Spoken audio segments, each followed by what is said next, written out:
Bienvenue à votre programme d'immersion en programmation web. Précédemment, nous avons fait le cours de TypeScript. Dans ce cours, nous ferons React. React qui est une librairie pour le développement des interfaces utilisateurs web et natifs. Pendant ce cours, nous parlerons de JSX. JSX qui est la syntaxe utilisée par React pour le développement de ses composants. Nous verrons comment écrire des composants avec React. Nous verrons comment attacher des événements sur les éléments graphiques. Nous verrons la notion de hooks qui permet aux utilisateurs de définir les fonctions pour accéder aux fonctionnalités de React. Ensuite, nous verrons les states, les props, le contexte, les refs et à la fin, pour clôturer le chapitre, nous verrons un exemple de projet Hello World où nous mettrons en pratique les notions vues précédemment. Alors, c'est quoi le JSX? Le JSX est une syntaxe qui permet de coder l'interface utilisateur HTML directement dans le code JavaScript. Il est utilisé par React pour retourner le code de la fonction de rendu de l'interface graphique. React transforme automatiquement le JSX en JavaScript par appel de la fonction React.createElement. Par exemple, en JSX, on a dans le code de JavaScript la balise H1 Hello. Par la suite, React va automatiquement transformer cette balise H1 en code JS pur qui sera React.createElement H1, nul, hello. La syntaxe JSX exige le respect de certaines règles. La première est que tout composant ne peut retourner qu'un seul élément racine. Si votre composant doit retourner plusieurs éléments, alors vous devez les envelopper dans la balise vide appelée fragment. Tout code JavaScript doit être mis entre les accolades. Ce code sera évalué au moment de la transformation.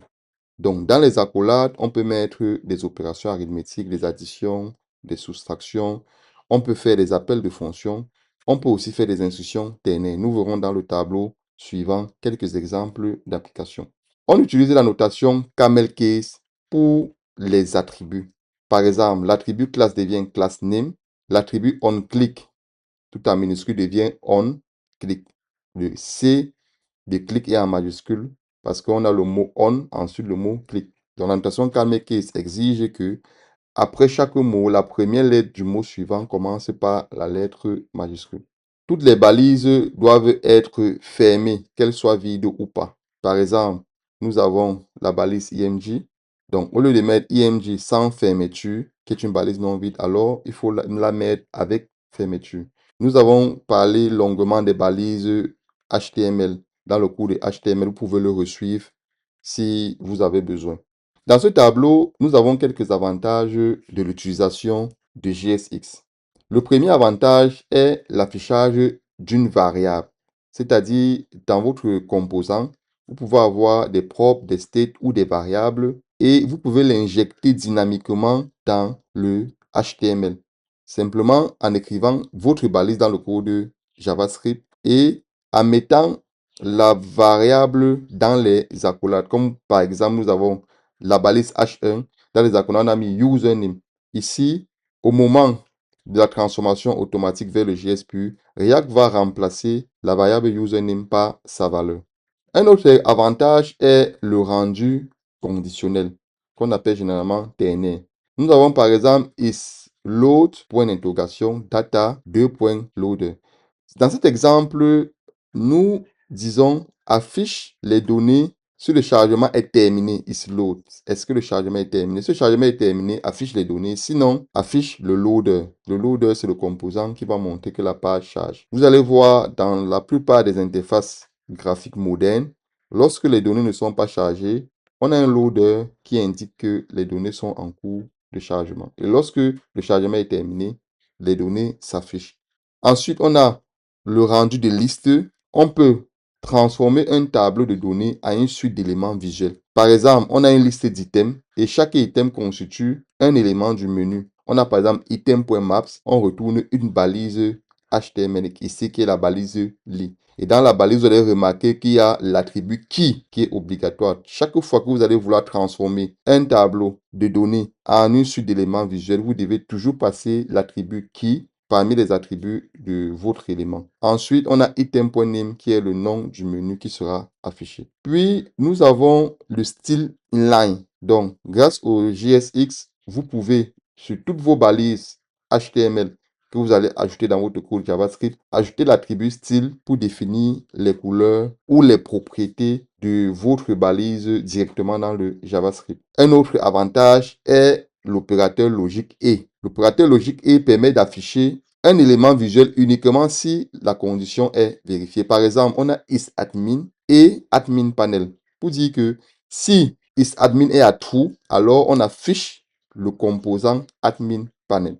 Donc, actuellement, on a les notions de base pour attaquer le React. Parce que si vous ne comprenez pas la syntaxe de JSX, vous ne pouvez pas faire React. Parce que React utilise la syntaxe de JSX pour coder les interfaces graphiques. Le concept le plus important de React est le composant. C'est quoi un composant? Un composant est un bloc de code à responsabilité unique, englobant à la fois une vue HTML, un design CSS et le JavaScript ou le TypeScript. Il est utilisable et peut être inclus dans d'autres. L'extension d'un fichier de composant est .jsx ou .tsx.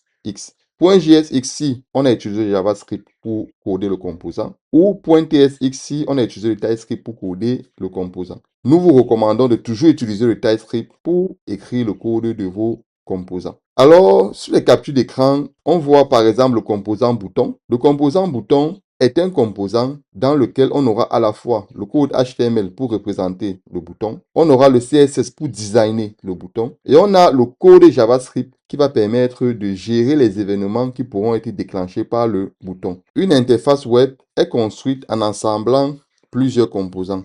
Par exemple, on a une page, c'est-à-dire une page de manière générique. Vous allez voir, on a le navbar, on a le product list, on a le footer.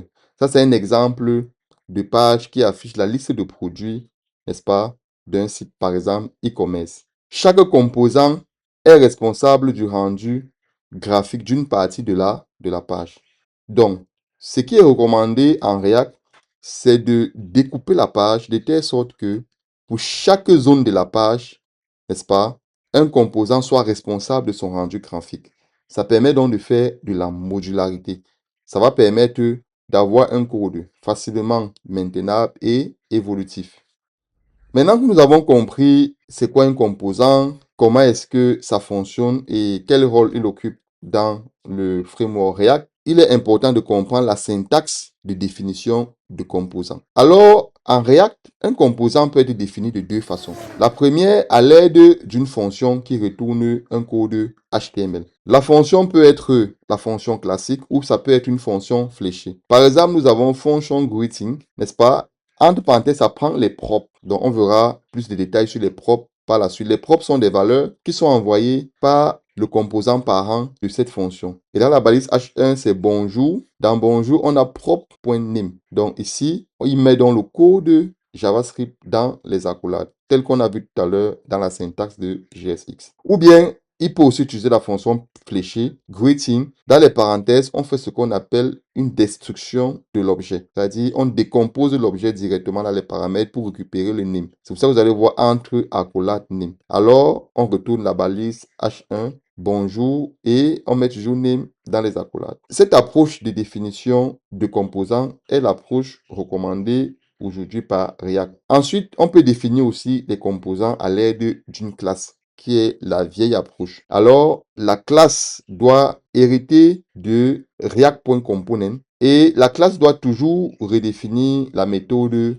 render. Donc, la méthode render permet donc de retourner le code JSX du composant. Selon le code d'un composant, il peut être catégorisé pur ou pas. Un composant pur est un composant qui produit toujours le même rendu graphique pour les mêmes entrées de propriété et n'a donc pas d'effet de bord. Il est recommandé d'utiliser toujours les composants purs. Comme exemple de composant pur, on a la fonction greeting qu'on a vu tout à l'heure. Le retour JSX de cette fonction ne dépend que des propriétés de la fonction. Rien d'autre. Donc, lorsqu'on met H1 bonjour name, alors on est sûr que chaque fois qu'on va appeler greeting et qu'on va passer le name, par exemple name Frank Kedem, on est sûr qu'on aura toujours comme résultat H1 bonjour Frank Kedem. Là, c'est un composant pur. Maintenant, on a un deuxième exemple qui est un composant non pur. Dans le deuxième exemple du composant non pur, on voit qu'on a une variable globale compteur qu'on affecte 0. Ensuite, dans la fonction greeting, on incrémente le compteur et on affiche bonjour. Par exemple, si le nom c'était Franck Dem, bonjour Franck Dem, compteur, ça peut être Franck Dem 1 dans le cas du premier appel du composant. Ou lorsqu'on va appeler le composant pour la deuxième fois, ce sera Franck Dem 2. Donc du coup, le problème ici, c'est que on ne sait pas quel sera le rendu graphique exact lorsqu'on va appeler le composant. Pourquoi? Parce que si on appelle le composant 10 fois, alors le résultat au niveau de l'écran sera différent 10 fois. Donc ce composant n'est pas pur. Pour exploiter un composant, il doit être exporté grâce au système de modules de JavaScript. On distingue l'export nommé et l'export par défaut. Donc, l'export nommé est utilisé lorsqu'on a plusieurs composants dans le même fichier. Alors, on doit pouvoir importer chaque composant par son nom. Et l'export par défaut, c'est lorsqu'on a un seul composant dans le fichier ou bien parmi tous les composants qu'on a dans le fichier, on décide que voici le composant par défaut. Alors, nous avons quelques exemples. Ici, au niveau du premier exemple, on a export function greeting name. Alors, on n'a pas mis de default. Lorsqu'on va importer, on va faire import, on ouvre les accolades, on met greeting. Greeting, c'est le nom du composant. Si on met import greeting 2, ça ne passe pas. Donc, on est obligé d'importer avec le nom exact qui nous a permis de créer le composant. Donc, dans le deuxième exemple, on a bien notre fonction greeting, la même fonction, mais sauf qu'on a fait export default greeting. Mais là, au moment de l'import, on ne met plus greeting dans les accolades parce que c'est l'import par défaut. Et on peut changer le nom greeting par bonjour. Comme vous voyez par exemple, import bonjour from greeting. Nous pouvons utiliser React aussi avec le TypeScript comme nous avons vu tout à l'heure. Alors, l'utilisation de React avec TypeScript impose la définition du type de toutes les propriétés, de toutes les variables que nous allons utiliser dans nos différents composants. Ceci donne l'avantage à votre code de bénéficier de la détection des erreurs statiques dans le code et de l'intelligence des IDE pour l'autocomplétion lorsque vous serez en train d'écrire votre code. Donc, nous avons deux exemples. Le premier exemple, c'est la fonction greeting définie en JavaScript. Là, dans les props, on a name, on n'a pas défini le type de name. Mais en TypeScript, on sera obligé, n'est-ce pas, de définir un type greeting props où on va donner donc les types de différents attributs qui seront dans l'objet props. Et là, on a type greeting props, on a name string. Et maintenant, au niveau de la définition du composant, vous allez remarquer qu'on fait const greeting 2.react.fc entre crochets greeting prop. C'est un type générique qui permet de définir le type de notre fonction composant. Donc, de notre composant défini à partir de la fonction. Entre les crochets, on passe dans le type des propriétés du composant. Donc, comme vous pouvez voir, la destruction des propres pour obtenir uniquement le name pour retourner la balise H1 bonjour name. Actuellement, nous savons c'est quoi le composant. Nous avons vu les avantages d'écrire nos composants avec le TypeScript. Maintenant, il est important pour nous de savoir, n'est-ce pas, mettre en valeur le rendu graphique qui sera produit par chaque composant. Parce que lorsque le composant React retourne du code JSX, ce code JSX n'est pas un code inerte. Ce code JSX est un code qui doit être dynamique. Donc, ce code JSX doit pouvoir déclencher des événements et doit pouvoir se mettre à jour après le traitement des événements. React permet d'écouter et de répondre aux événements déclenchés par les éléments HTML. Par convention, il renomme les noms des événements HTML pour qu'ils commencent tous par le mot-clé on, suivi du caractère en majuscule. Rappelez-vous, on a dit que React utilise la syntaxe JSX pour retourner le code du rendu graphique de ses composants. Alors, dans la syntaxe JSX, on a dit que les attributs devaient être en camel case. Donc, c'est ce qui s'applique là. On a donc l'événement click de JavaScript devient on click.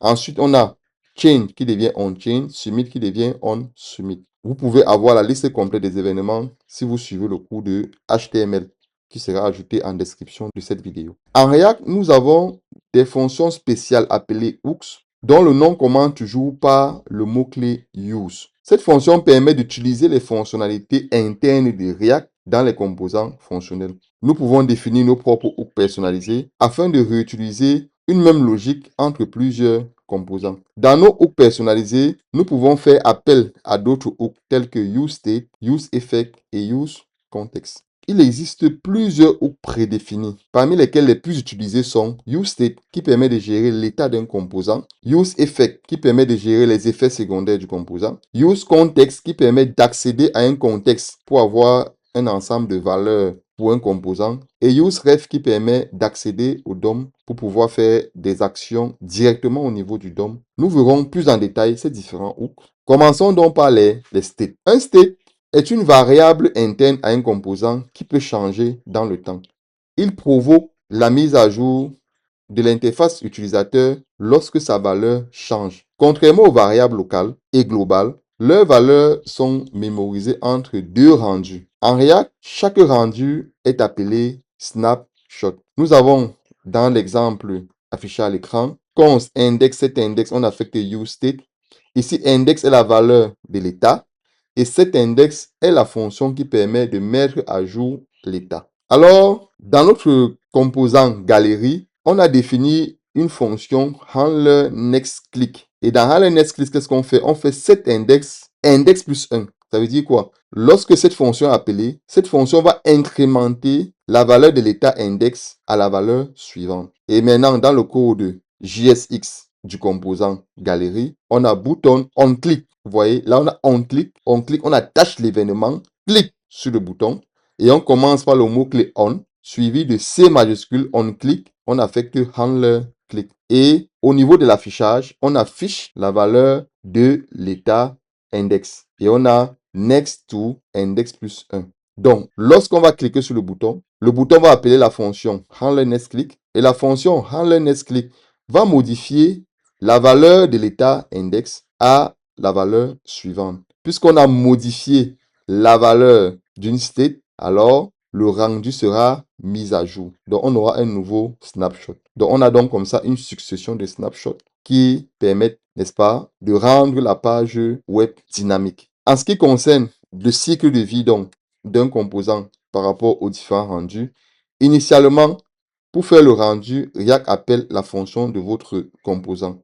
Ensuite, le calcul snapshot se fait à partir du JSX retourné par la fonction du composant. Et puis, React met à jour le DOM à partir du résultat du calcul obtenu. Par la suite, chaque fois qu'un événement est déclenché sur un snapshot, React appelle la fonction qui traite l'événement et génère un nouveau snapshot qui remplacera le snapshot précédent et ainsi de suite. Donc, dans notre exemple, par exemple, on avait un bouton clic. Lorsque vous regardez le schéma sur l'écran, lorsqu'on clique, n'est-ce pas, React s'active et il exécute la fonction de traitement de l'événement onClick. Et ensuite, le clic va certainement pousser la mise à jour d'une state. Ça génère donc un nouveau snapshot et ce snapshot-là est utilisé pour mettre à jour le DOM. Donc, c'est ainsi que React fonctionne pour pouvoir mettre à jour l'interface graphique utilisateur chaque fois qu'un événement se produit. Chaque composant React prend en paramètre des props qui sont transmis par leur composant parent. Alors, la transmission de ces props se fait, n'est-ce pas, sous forme d'attributs, comme on l'a vu dans le langage HTML5. La valeur d'une prop peut être une donnée. À ce moment, la donnée va configurer l'affichage de l'écran, un peu comme on a vu tout à l'heure avec la state. Lorsque la state change, il y a un nouveau snapshot qui va permettre de définir un nouveau rendu graphique. Ou, n'est-ce pas, la valeur d'une prop peut être une fonction pour configurer le comportement de votre composant. En réalité, cette fonction peut être rattachée, n'est-ce pas, à un événement HTML5. Donc, cette fonction peut être désignée comme fonction de traitement d'un événement HTML5. Nous avons un exemple d'utilisation de props entre un composant parent, product page, et un composant enfant, product card. Donc, désolé si vous remarquez que le nom des composants est toujours en anglais et que le nom des variables ou des constantes sont définis en anglais. Parce qu'en réalité, vous devez apprendre à coder en anglais. Malgré que nous faisons partie de la communauté francophone, il est fortement recommandé de toujours faire son code en anglais. Faire le code en anglais signifie simplement définir les fonctions ou bien le nom de vos composants en anglais, définir le nom de vos propriétés en anglais, et ainsi de suite. En le faisant, ça permet que votre code soit compris par une très grande communauté de développeurs qui sont des anglophones. Donc, c'était une petite parenthèse. Revenons à nos moutons. Nous voyons bien que le composant enfant Product Card attend deux attributs dans ses props, name et price. Le name est le nom de l'article et le prix est le prix de l'article. Et Product Page est la page qui présente donc le produit à l'écran final. Vous voyez donc que le composant parent, pour pouvoir donner les valeurs à son composant enfant, va définir une state. Use state, name, ordinateur portable, price 1200. On a const, product et set product. Product donne la valeur, n'est-ce pas, de la state à tout moment. Et set product est la fonction qui permet de mettre à jour la state. Et chaque fois qu'on va mettre à jour la state, ça va déclencher un nouveau snapshot. Et le nouveau snapshot va déclencher la mise à jour du DOM. Et on voit donc product card, on passe comme props, la première propriété est name, on met name égale, on ouvre les accolades, on met prop.name. Le deuxième attribut est price, on met price égale, on ouvre les accolades, on met product.price. Et, n'est-ce pas, dans notre product page, on a un bouton qui va permettre de mettre à jour le produit. Donc, on a un bouton, lorsqu'on clique voir notre produit, on a set product, name smartphone, price 800. Alors, qu'est-ce qui va se passer? Lorsque l'utilisateur va cliquer sur le bouton voir notre produit, alors cette product va déclencher la mise à jour de la state product. Alors, comme on a changé la valeur de notre state, ça va déclencher un nouveau snapshot. Et ce snapshot-là va causer aussi le déclenchement d'un nouveau snapshot au niveau de product car. Parce qu'au niveau de product car, la valeur de la propriété name ne sera plus ordinateur portable parce que name, on affecte product.name et la valeur du price sera différente. Donc, ça va déclencher aussi un nouveau snapshot au niveau du composant enfant qui est product card. Alors, vous voyez très bien qu'à la fin, au niveau de l'écran, nous aurons une autre valeur. Nous avons un deuxième exemple à l'écran. Ici, dans notre props enfant, on passe aussi une valeur fonction. Donc, on a le composant todo item, qui est le composant enfant, qui prend les props et dans les props, il attend les propriétés tags de type string et onDelete, qui est une méthode. Et au niveau du composant parent, c'est todo list. Donc, on a une liste de to-do. Donc, le premier élément de la liste est apprendre React, ensuite faire du sport, ensuite faire un livre. C'est un tableau d'actions qu'on peut faire. Et on a set to-do qui permet de modifier la liste des choses à faire. Donc, une chose importante ici à remarquer, c'est que dans useState, on a mis string tableau dans les crochets. En fait, ici, string tableau permet de définir le type de données de notre state. Alors, dans notre composant parent, on définit la fonction delete to do qui prend en paramètre un index et qui, n'est-ce pas, supprime la tâche dans la liste des tâches. Donc, vous voyez, on a const new to do, on affecte to do.filter i différent d'index, c'est-à-dire on supprime le to do de l'index concerné. Et ensuite, on appelle la fonction set to do. La fonction set to do permet de faire quoi? Permet de modifier, n'est-ce pas, la valeur de l'état to do. Donc, ça permet de donner une autre valeur à la state to do. Donc, au niveau du JSX du composant parent qui est to-do list, il va afficher pour chaque tâche un composant to-do item. Donc, si vous vous rappelez bien, on a vu ça tout à l'heure au niveau des JSX pour transformer un tableau de données à un tableau d'éléments visuels. Alors, on utilise .map. On retourne donc un to-do item. Comme d'habitude, chaque fois qu'on fait la map, on doit toujours ajouter l'attribut key. N'est-ce pas? On a key index. Et ensuite, on a task qui est to-do. Donc, la tâche, c'est un élément de to-do. Donc, c'est une tâche parmi la liste des tâches. Et on a le onDelete qui est dans le delete to do item. Donc, chaque élément de la liste peut se supprimer. Donc, là, on a un ensemble d'éléments de la liste et avec le bouton supprimer qui va permettre de supprimer l'élément de la liste. Pour mieux assimiler les notions vues sur les states, les props et les événements, alors, je vous propose de faire ce projet qui consiste à créer une to-do list qui permettra de supprimer ou d'ajouter les tâches à faire dans une liste. Top chrono.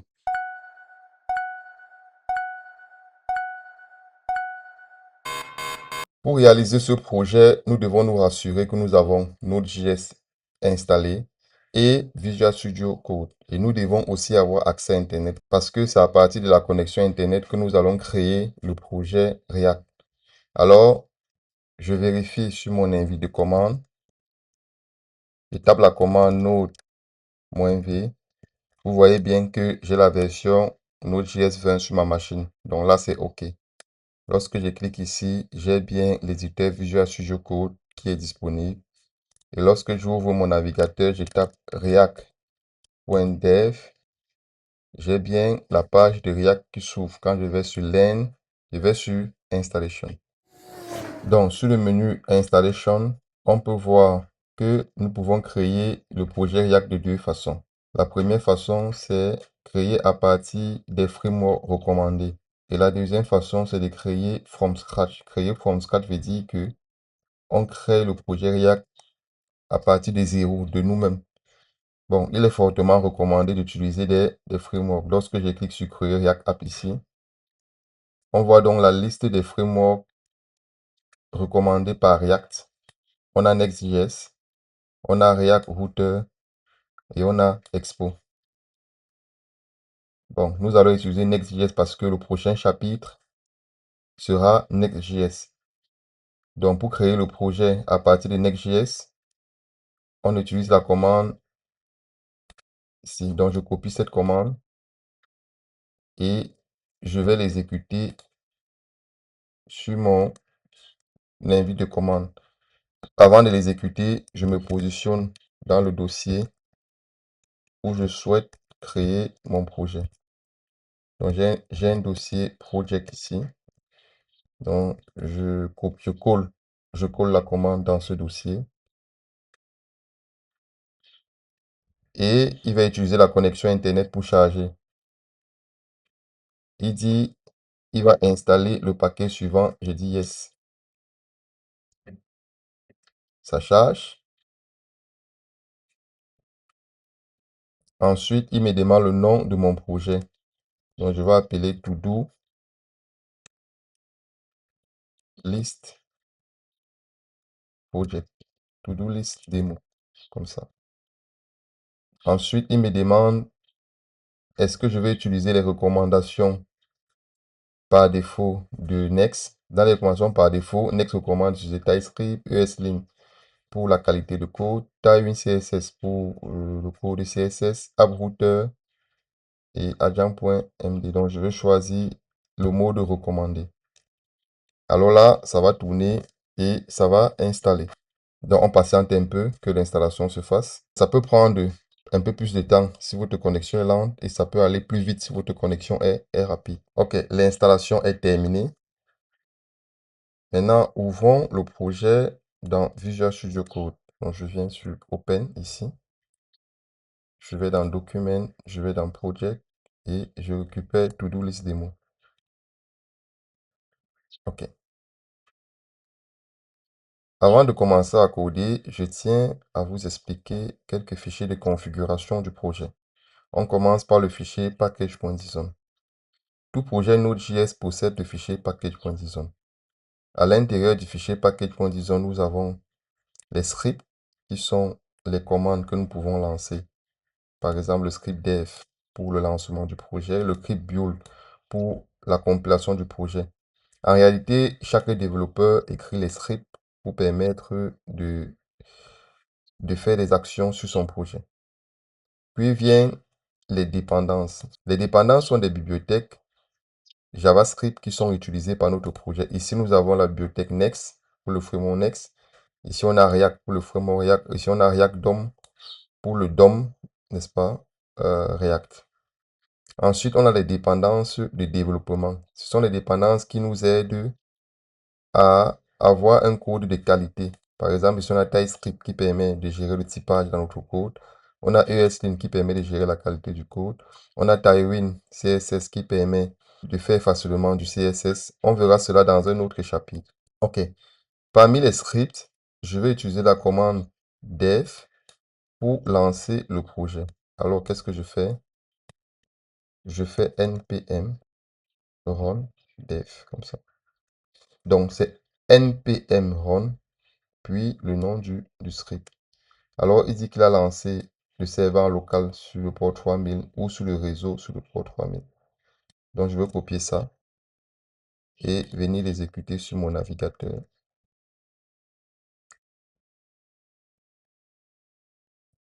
Waouh! Là, on a notre page Next. Pour être sûr que ça marche, ajoutons un petit texte dans la page. Il dit ici pour commencer, modifier le fichier page.txt. Alors, je vais dans Apps, Page et juste en bas de ce titre, je vais ajouter un autre titre, H1. Donc, je peux ajouter class name. Donc, ces class names-ci sont déjà définis par Tailwind. OK. C'est défini par Tailwind. Donc, je peux dire texte red par exemple et je mets yes. Ça marche. Lorsque j'enregistre, j'ai bien le code yes. Ça marche. OK. On est sûr que notre code fonctionne. Ensuite, il y a d'autres fichiers de configuration tels que tsconfig. Le fichier tsconfig est le fichier TypeScript qui permet de compiler le code de TypeScript vers le code de JavaScript. Alors, on a les champs importants. Le premier champ, c'est target qui désigne la version de JavaScript vers laquelle le code sera compilé. Ensuite, on a l'ensemble des librairies qui sont utilisées, ESNext. On a Allo.js qui permet de dire si le TypeScript accepte le code JS natif. Donc, ensuite, on a le mode strict qui impose le développeur de toujours définir le type lorsqu'il va développer. Puis, on a les paths qui permettent de définir les alias. Ici, ça permet de faciliter l'import. Lorsqu'on fera import @ quelque chose, alors il va considérer que l'import se fait à partir de la racine du projet. Ensuite, on a les include qui permettent d'inclure tous les fichiers de typage. Alors, ici, important parce que vous serez à un moment donné amené à définir vos propres types pour certaines librairies, par exemple. Certaines librairies qui seront faites uniquement en JavaScript, vous aurez besoin de définir le type pour ces librairies afin que ce soit intégré dans votre code. Si vous avez choisi le mode strict, par exemple, alors après avoir défini le type, vous allez ajouter ce type dans ce tableau de liste de types. Puis, on a le fichier ESLint-config qui permet de configurer toutes les règles de qualité de code que nous souhaitons dans notre code. Ensuite, on a next.config. Nous n'allons pas détailler ceci pour le moment parce que nous verrons le cours de next prochainement. Ici, il est question de mettre la configuration qui serait utilisée par next pour, n'est-ce pas, le fonctionnement de notre application. Et enfin, nous avons le fichier post.css.config. C'est où nous pourrons définir, n'est-ce pas, les configurations de Tailwind CSS. Maintenant, intéressons-nous au dossier. Nous avons le dossier .next où le code compilé va se retrouver. Ensuite, on a le dossier apps. Dans le dossier apps, on a le code de notre application. Et on a le dossier Node.js qui va contenir toutes les librairies ou tous les modules Node qui sont utilisés dans notre projet. Puis on a le dossier public. Dans le dossier public, on a la liste des fichiers statiques, par exemple les images. Ici, on a les SVG, les images qui seront utilisées dans notre page. Maintenant, nous sommes prêts à écrire notre code. Pour écrire notre code, nous allons venir dans Apps. Nous allons créer un folder qu'on va appeler To-Do List. Et ici, on va créer notre premier composant qui sera To-Do Item.tsx. Le To-Do Item.tsx sera, n'est-ce pas, un élément de notre liste. Alors, on va commencer par définir le type des props de notre composant enfant. Interface To-Do Item Props.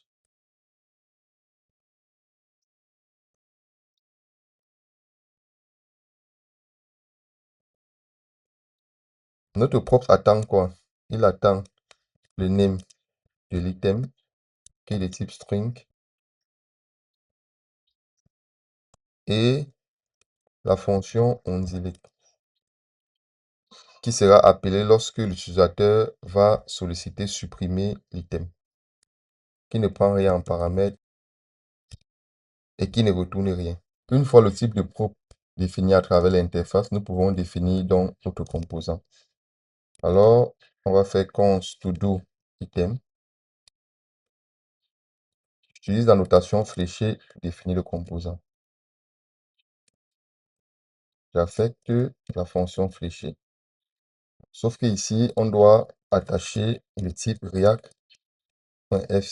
je dis React Function Component, et je passe le type de mes props. OK. Et ici, je peux faire la destruction pour récupérer les valeurs de mes props name et onDelete. J'ai le choix entre ça ou je peux mettre props comme ça. Et ici, je fais const, j'affecte props. OK. Ensuite, je vais retourner, n'est-ce pas, le JSX de mon composant to-do item. Dans le JSX, je vais le retourner dans un div. Ensuite, ici, j'aurai un H3. Je vais passer name. Et j'aurai un bouton ici, supprimer, supprime-moi. Voilà. Donc, lorsqu'on va cliquer sur ce bouton supprime-moi, ça va supprimer cet item de la liste de to-do item. Alors ici, je vais ajouter l'événement onClick et je dois passer une fonction, sauf que je dois définir ma fonction ici, handler click. J'affecte la fonction fichier, const user confirm. Donc j'ai besoin quand même d'une confirmation avant la suppression. Donc j'appelle le confirm de JavaScript message. Je mets le message, voulez-vous vraiment supprimer l'item? Point d'interrogation. Lorsque je fais ça, alors je fais if user confirm. Donc si l'utilisateur a confirmé qu'il veut supprimer, alors j'appelle onDelete. Donc j'appelle, donc je vais fermer ici. Je peux zoomer un peu pour que ce soit visible. Comme ça, OK. Donc j'appelle ici onDelete la fonction qui a été passée dans la props. Alors je passe cette fonction en click comme événement lorsqu'on va cliquer. Bon, je peux mettre un peu de style, c'est pas très important dans le cas de CTP. Je vais faire un display flex et je vais faire un justify content space between. Voilà. Juste pour que les éléments de, n'est-ce pas, de ma to-do list soient affichés, n'est-ce pas, ligne par ligne. Après avoir fait ça, je vais exporter mon composant avec export default parce que j'ai un seul composant dans le fichier. OK, donc ça, c'est mon composant to-do item. OK. Maintenant, on va créer le composant to-do item page. To-do item page. .tsx. Donc, dans le to-do item page, c'est où on va donc afficher la liste des items, n'est-ce pas, avec la possibilité d'ajouter un item. Alors, mon composant to-do item étant le composant parent, il ne prend pas de propre. Donc, je vais juste mettre const to-do item page. J'affecte ma fonction fléchée. Et ici, je mets comme type React.function component. Sans type entre crochets parce qu'il ne prend pas de props. Alors, je vais définir la state qui va contenir la liste de mes tâches. Pour créer la state, je fais use state. Je prends use state snapshot, n'est-ce pas, qui est un raccourci avec. Et là, je passe le nom de ma state item. Comme ça, je tape là. Voilà. Et comme valeur par défaut sur le tableau vide. Ici, je dois définir le type qui est string. Donc, je fais comme ça pour faire l'import. Et j'ai bien useState.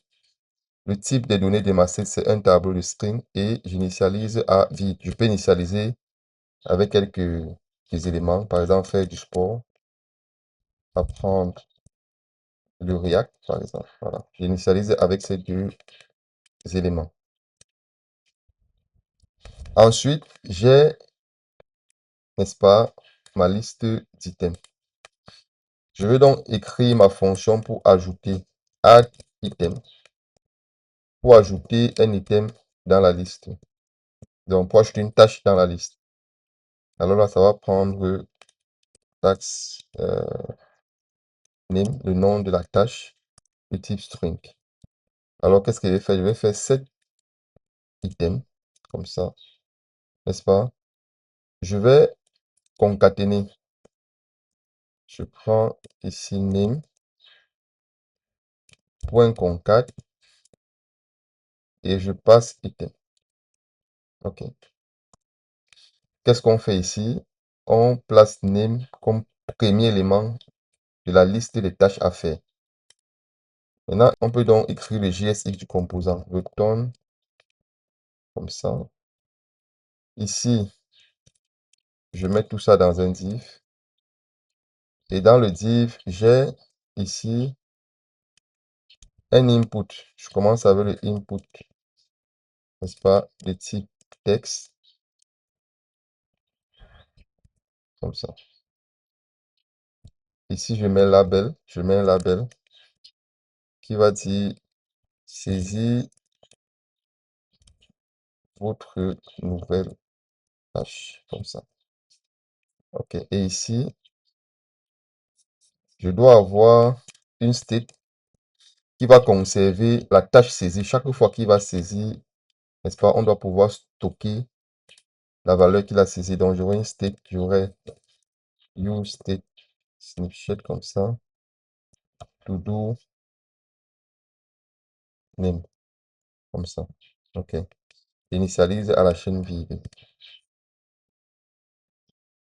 OK. Et là, ici, je vais donc mettre on change, comme ça. Je prends l'événement. Ici, j'appelle la fonction set to do name, n'est-ce pas? Je prends event.target.value. OK. Donc ici, qu'est-ce qui se passe? Ici, je capture l'événement lorsque on va saisir un nouveau caractère ou supprimer un nouveau caractère dans la zone de saisie. Donc, lorsque la valeur de la zone de saisie va changer, cet événement va être déclenché. Cet événement, lorsqu'il est déclenché, il retourne en paramètre un événement. L'événement là, je prends event.target pour avoir l'élément HTML qui a déclenché. Et je prends point value pour avoir la valeur du contenu de la balise input. Et là, je passe donc value, je passe to do name. Donc, la valeur de ce input text sera la valeur de ce state. Lorsque ce state va changer, alors la valeur va être mise à jour. OK. Donc, une fois que j'ai fait ça, j'ai ma zone de saisie. Donc, je peux mettre ma zone de saisie dans un div, dans un bloc pour pouvoir un peu designer. Donc, l'objectif de ce TP, ce n'est pas vraiment de designer les composants. Et ici, je vais définir un style display flex. OK. Et là, j'aurai un deuxième div qui va donc afficher la liste des to-do items, dans la liste des tâches. Donc, pour afficher la liste des tâches, on va transformer ce tableau de données en tableau d'éléments visuels en utilisant le map. Donc, comment est-ce qu'on fait? Items, n'est-ce pas? Qui est la donnée de la state. Point map, IT. Donc, item, fonction fléchée. Je retourne quoi? Je retourne le composant enfant. To do item. OK. To do item. Et je passe donc les props. Il attend comme premier poste le name qui est, donc ici, je prends, ici on aura item name, Et on aura l'index ici. Donc, ici, le name, c'est item name. Items name. Et je dois passer obligatoirement une key. Qui est index. Bon, key n'est pas forcément index. La valeur de key doit être une valeur unique. Donc, comme je sais qu'en parcourant mon tableau, index va passer 0, 1, 2, 3. Ce sera toujours unique. Alors, je passe index. Si par exemple, item si la valeur était un objet qui avait un ID, je pouvais passer l'objet.id. Donc, c'est à vous de voir. Ensuite, il reste une props. N'est-ce pas? Il reste la prop onDelete qui va supprimer l'élément de la liste. Alors, je vais écrire dans cette fonction-là ici. Const onDelete, n'est-ce pas? OnDelete item. Comme ça. J'affecte ma fonction fléchée. Le onDelete va prendre en paramètre l'index. On est d'accord? Ça va prendre en paramètre l'index. Donc, je mets l'index ici. L'index parce que c'est plus facile de supprimer l'élément avec son index. Alors, qu'est-ce que je dis? Je fais donc set items, items.filter. Donc, je vais récupérer uniquement les éléments de item qui n'ont pas cet index-ci. Donc, ici, il met l'erreur parce qu'il faut mettre le type de l'index. Je vais mettre number. Donc, je mets ici item, virgule, i, ou dit index. Je retourne, n'est-ce pas, tous les i différents de l'index. Donc, je veux récupérer tous les éléments dont l'index i est différent de l'index qui est passé en paramètre. Alors, je peux appeler donc cette fonction ici. Donc, je vais mettre ici onDelete. Je fais sa fonction fléchée. Je mets onDelete item index. Parce qu'en fait, l'index de l'item, si c'est lui ici. OK? Donc, lorsque je mets ça ici, celui qui va supprimer. Donc là, il ne manque plus rien. On a fini avec la liste. Sauf qu'il reste un élément ici. Il reste le bouton. Ici, il reste le bouton qui va permettre d'ajouter, n'est-ce pas, l'élément saisi. Donc, ici, on va mettre ajouter la tâche. Et ici, on va mettre on-click. On-click. On va mettre add item. N'est-ce pas? Fonction fléchée, add item. On va passer en paramètre to do name. Rappelez-vous que ce qui est saisi ici est bien dans la state to do name. Donc, on va mettre ça dans to do name ici. Bon, pour faire un peu joli, je vais mettre ça dans un div pour designer, pour que ce soit bien aligné. Ça, format. Et ici, je vais mettre style display flex, justify content space between. OK. Et une fois que j'ai fait ça, j'enregistre. Donc, puisque nous sommes sur Next, comme ça c'est un composant client, on est obligé de mettre ici use client. Bon, ne vous demandez pas pourquoi on met ça. C'est juste que c'est la notation Next. Tous les composants côté client doivent avoir use client. On va voir ça par la suite. Ça, c'est pour éviter d'avoir l'erreur. Et ici, je vais faire un export default. Comme ça. Et lorsqu'on a enregistré ça, on a donc nos deux composants. On a ToDoItem qui est un composant enfant de ToDoPage et on a ToDoPage qui fonctionne. On va donc venir ici dans notre page.html où on doit ajouter notre code. On va appeler notre composant ToDoItemPage. OK. Lorsqu'on appelle ToDoItemPage, on enregistre. On revient donc sur le navigateur. Ici. On constate bien que voici notre composant qui s'est ajouté. Voici faire du sport, qui est le premier élément de la liste. Apprendre React, qui est le deuxième élément de la liste. Bon, pour faire joli, on peut supprimer tout ce qu'il y a dans todo, dans page, pour laisser seulement ce qui nous concerne. Donc, je prends ça et je vais supprimer tout dans main pour laisser uniquement notre composant. Comme ça. Voilà. Et lorsque il fait ça, donc là, ça va charger. On a juste notre composant. Et voici notre zone de saisie ici. Donc, si je fais comme une autre tâche, faire le TP, ajoute-moi, ça a ajouté faire le TP, vous avez vu. Si il dit supprime-moi, il dit voulez-vous vraiment supprimer les thèmes? Il dit oui, ça a supprimé. S'il veut supprimer faire le TP, alors ça supprime. S'il veut supprimer apprendre React, alors ça supprime. Donc, je peux ajouter notre tâche ici. Allez, en groupe, comme ça. J'ajoute. Voilà. Après, il peut changer. Je mets prendre la pause.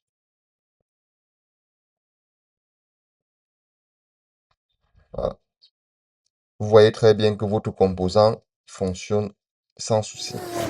Nous avons vu que la mise à jour des props ou des states en React permet de déclencher un nouveau snapshot. Donc, nous avons vu l'impact de la mise à jour des props et des states au niveau du rendu graphique. Sauf que React permet aussi de faire d'autres traitements suite à la mise à jour de ces différents éléments. D'autres traitements qui n'ont rien à voir avec le rendu graphique. Le hook use effect permet donc à React d'exécuter du code, n'est-ce pas, suite à des changements dans votre application en dehors du flux principal. Le flux principal, c'est le flux qui permet la génération du code JSX. Pourquoi c'est important? C'est important parce que nous aurons besoin, par exemple, dans le cas d'appel d'API, de récupérer les données dans la base données. Par exemple, on a un formulaire où l'utilisateur saisit dans un champ de recherche. Alors, cette saisie de la recherche ne doit pas se limiter uniquement à la mise à jour du rendu graphique. Parce que, avant de mettre à jour le rendu graphique, il faut faire une requête, n'est-ce pas, vers la base données pour avoir les données correspondantes à la recherche. Alors, la requête vers la base donnée sera mise dans le hook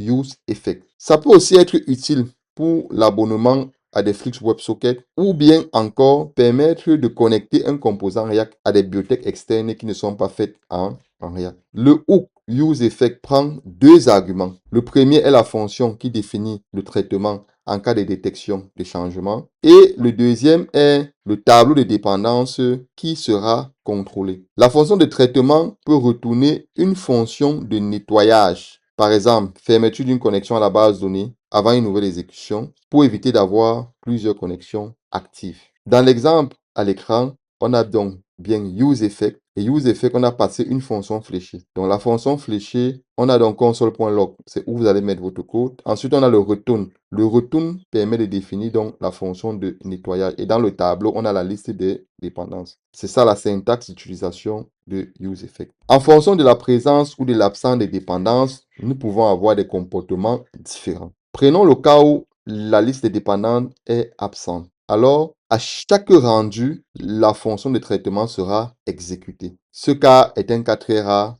et on a des possibilités de boucle infinies. Ensuite, on a le cas où le tableau de dépendance est vide. Alors, la fonction de traitement sera exécutée une seule fois au montage du composant. Ce cas d'utilisation est pratique lorsque vous voulez initialiser votre composant avec certaines valeurs bien spécifiques. Et à la fin, nous avons le cas où le tableau de dépendance est présent et on a des dépendances D1, D2 jusqu'à Dn à l'intérieur. Alors, la fonction de traitement sera exécutée au montage, puis à chaque fois que l'une des dépendances D1, D2, D3 ou Dn va changer. Tout à l'heure, nous avons vu qu'il est possible entre plusieurs composants de communiquer à travers les props. Cependant, il peut arriver que des composants qui n'ont pas de lien parent-enfant aient besoin de communiquer. À ce moment, React propose, n'est-ce pas, la notion de contexte qui permet de définir des données globales à un ensemble de composants sans passer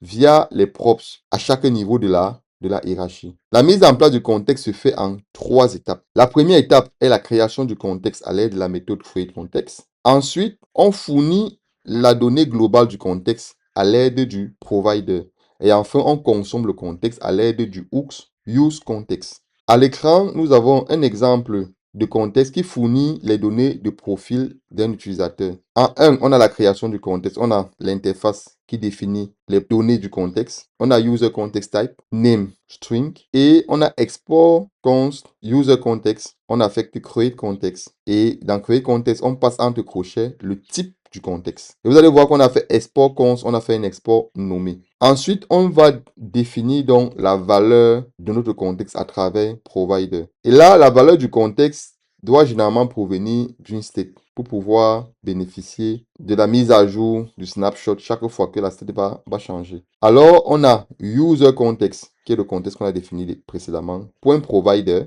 et value, on affecte user. Maintenant, à l'intérieur de notre user context.provider, on a tous les composants qui doivent avoir accès à la valeur du contexte. Donc, si un composant n'est pas enfant de la balise userContext.provider, alors il ne pourra pas avoir accès aux valeurs du contexte. C'est la raison pour laquelle vous avez vu, on a de composants profile à l'intérieur ou bien comme enfant du composant userContext.provider. Et en troisième position, on a la consommation du contexte. Alors, le contexte se consomme dans le composant profile. On a const user, on affecte use context et on passe en paramètre du hook le user context, c'est-à-dire le contexte qu'on veut consommer. Et par la suite, on peut donc dire user.name. Parce que si vous regardez à l'écran, vous allez voir que le type des valeurs du contexte est défini par user context type. Et user context type a bien la propriété name. Donc, on peut facilement dire user.name. Et pourquoi est-ce qu'on met le point d'interrogation devant? Parce qu'en fait, la valeur peut être nulle. Parce que le type du contexte, c'est user context type triple nul pour dire que c'est un type union. Soit c'est user context, soit c'est nul. Vous pouvez avoir besoin à un moment donné d'accéder directement au DOM à l'aide des refs pour réaliser des tâches spécifiques comme par exemple mettre à jour le focus sur un input, contrôler une lecture vidéo, déclencher des animations, mesurer la taille d'un élément. La création d'une ref en React se fait à l'aide du hooks useRef. Dans cet exemple, nous avons le bouton mettre à jour le focus qui, lorsqu'on clique dessus, il met le focus sur le input text. Alors, de manière détaillée, on a donc export function, login function qui est le nom de notre composant. Et on a const input, on affecte useRef. Vous voyez, entre crochets, on affecte le type HTML input element pour dire que le type de la valeur de notre référence est un élément HTML. Ensuite, on a la fonction fléchée focus input. Lorsqu'on appelle cette fonction fléchée, il récupère la référence et .current.focus pour donc donner le focus à l'élément. Ensuite, nous avons input ref égale input ref. Donc ici, tout élément HTML dans le cadre de JSX peut prendre l'attribut ref. Donc ref, on affecte donc le input ref, on attache donc notre référence à l'élément. Lorsqu'on fait donc input ref.current, on récupère l'élément input référencé. Donc c'est pour ça qu'on fait donc input ref.current.focus pour dire qu'on donne le focus à l'élément référencé par input ref. Et les refs peuvent aussi être utilisés pour stocker les valeurs entre deux rendus. C'est la raison pour laquelle vous voyez, lorsqu'on utilise, on fait useRef, on passe en paramètre toujours le type, n'est-ce pas, de la valeur qui est référencée. Ça peut être une donnée, ça peut ne pas être aussi un élément HTML5 qui est dans le ref. Mais le ref est le plus utilisé pour manipuler directement le DOM.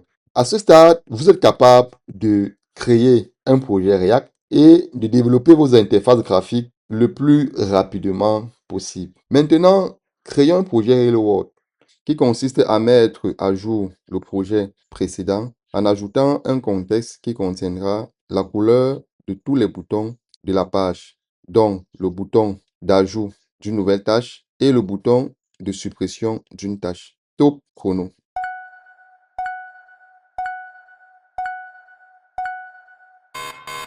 Donc, revenons sur le projet précédent pour ajouter le contexte. La première chose à faire, c'est de créer le contexte. New file, je vais appeler ça setting context.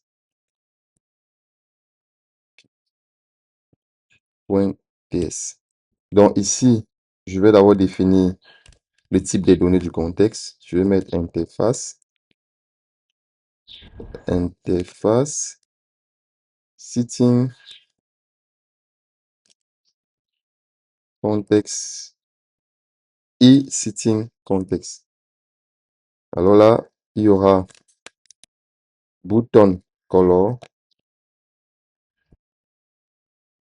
de type string. OK. Et je vais ajouter une fonction pour changer la couleur. Rappelez-vous qu'on a demandé un composant qui va permettre de changer la couleur de tous les boutons. Donc, je vais mettre on change button color. Et là, ça va prendre en paramètre une couleur color de type string. Et ça ne retourne rien. Donc, void. OK. Ensuite, je vais donc faire const sitting context. J'affecte create context. Je prends créer context de React. Je passe le type, c'est e-sitting context ou nul. Et je passe nul. OK. Pour dire que mon contexte créé, la valeur par défaut est nul. Ensuite, je vais faire un export default sitting context. Donc, j'exporte mon contexte. Ensuite, je vais créer mon composant sitting context provider pour passer la valeur au contexte. Sitting context provider provider.tsx. Vous allez remarquer que celui-ci c'est les TXX parce que ça va retourner un JSX. Celui-ci ne retourne pas un JSX, ça retourne juste, n'est-ce pas, un objet. Et ici, je vais faire const sitting context provider. J'affecte ma fonction fléchée. Lui, il est de type React.fc pour dire function component. Je vais donc définir ici ma state qui va contenir la valeur du contexte, useState, et je vais passer, n'est-ce pas, button color, comme ça. Et par défaut, je vais passer la couleur red. Je dois importer useState comme ça. Et le type de ma state, c'est string. OK. Donc, je vais donc faire return sitting context point provider. C'est pas return, c'est une balise. Pardon. Je vais donc faire return sitting context point provider.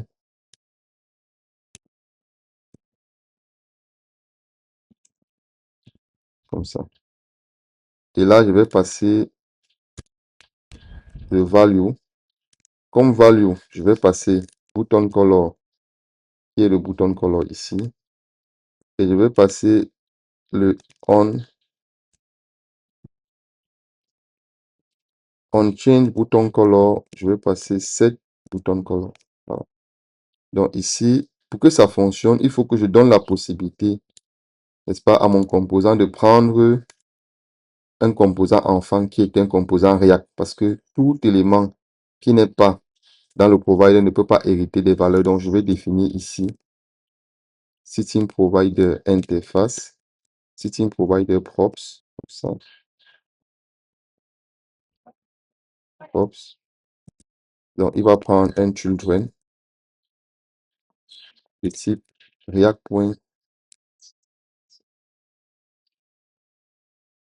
De type React Element, ça. OK. Et là, je passe ce type en paramètre ici, et à travers le destructeur, je récupère mon children. Et mon children, je le passe ici, comme ça. OK. Parce que ça, c'est la seule façon de faire en sorte que un élément enfant soit ajouté au moment de l'appel de mon Setting Context Provider. Provider ici. Maintenant, je vais exporter mon composant provider, export default, comme ça. OK. Là, on a notre provider. À ce stade, nous avons défini le Setting Context. Nous avons défini le Setting Context Provider qui permet à la fois de donner la valeur du contexte et de donner l'enfant qui va hériter ou bien l'enfant qui pourra, ou bien tous les éléments qui pourront avoir accès à la valeur du contexte. Maintenant, pour l'intégration, on va revenir dans page.txt et dans page.txt, on va inclure l'élément React to do item dans le Setting Context Provider pour que, n'est-ce pas, ce composant puisse avoir accès aux valeurs du contexte. Alors, je vais venir ici, je vais mettre Setting Context Provider. OK. Et je vais faire ça, couper et l'ajouter ici. Et là, je suis sûr que si j'appelle Use Context dans To-Do Item Page ou bien dans To-Do Item, parce que To-Do Item est un enfant de To-Do Item Page, je suis sûr que j'aurai accès aux valeurs qui sont dans le contexte, à savoir la couleur du bouton.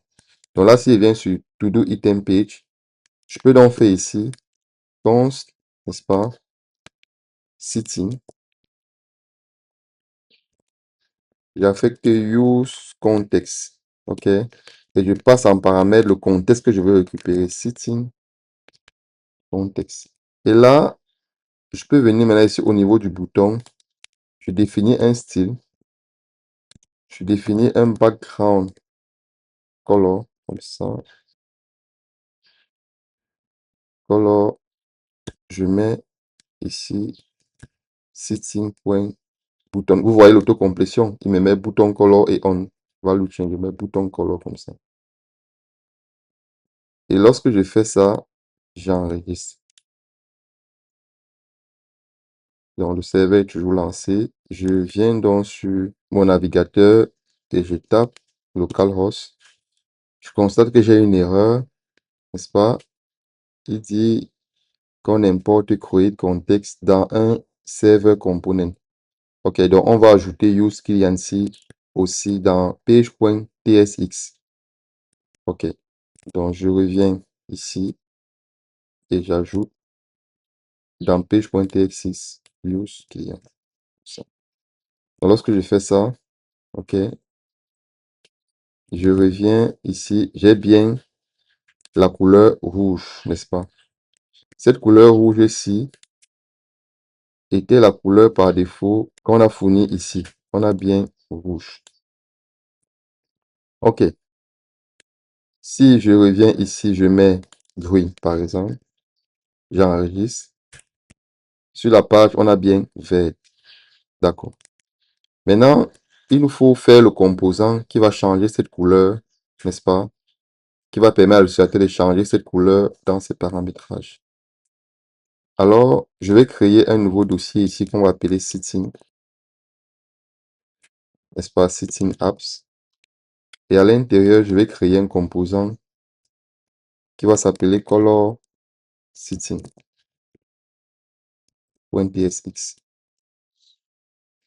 Et ce composant ne prend rien en paramètre parce qu'il va manipuler la donnée du contexte. Donc, je fais donc const, créer le composant Color Settings,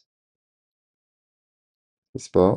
C'est un React Function Component. Je fais ça. Et ensuite, je récupère le contexte setting. J'affecte use context et je passe setting context. OK. Maintenant, je vais retourner. Je peux définir ma liste de couleurs ici, hein, une liste statique const color que j'affecte. Je mets les couleurs statiques. Je mets red, je mets green. C'est un exemple, hein. Je mets yellow. je mets gray, je mets white. On peut s'arrêter là. OK. Et ici, je vais donc return. Donc, je mets toujours un div. Ici, je mets un H1. Je mets votre couleur de bouton est, je passe setting point bouton color. C'est pour afficher la couleur actuelle. Maintenant, je vais mettre un formulaire select, n'est-ce pas? Ici, value, dans value, je vais mettre setting point bouton color et j'aurai mes options. Pour avoir les options, je vais transformer ce tableau de données en un tableau d'éléments visuels. Là, je fais ici color. On peut appeler ça color list. Donc, color list maps. IT, je mets color ici. Et je retourne quoi? Je retourne un option comme ça. Je mets d'abord key color. Donc, je peux mettre key color ici parce que c'est que dans ma liste, je n'aurai jamais deux couleurs de même valeur. C'est pour ça que je mets key color. Sinon, je devais toujours mettre key index. Voilà. Donc, voilà un exemple où le key peut être différent de l'index. Key color. Et je mets value. Value color. Ici, je mets le texte qui s'affiche. Color. Comme ça. OK. Donc, il y a une erreur parce que j'ai mis les accolades au lieu de mettre les parenthèses dans le maps.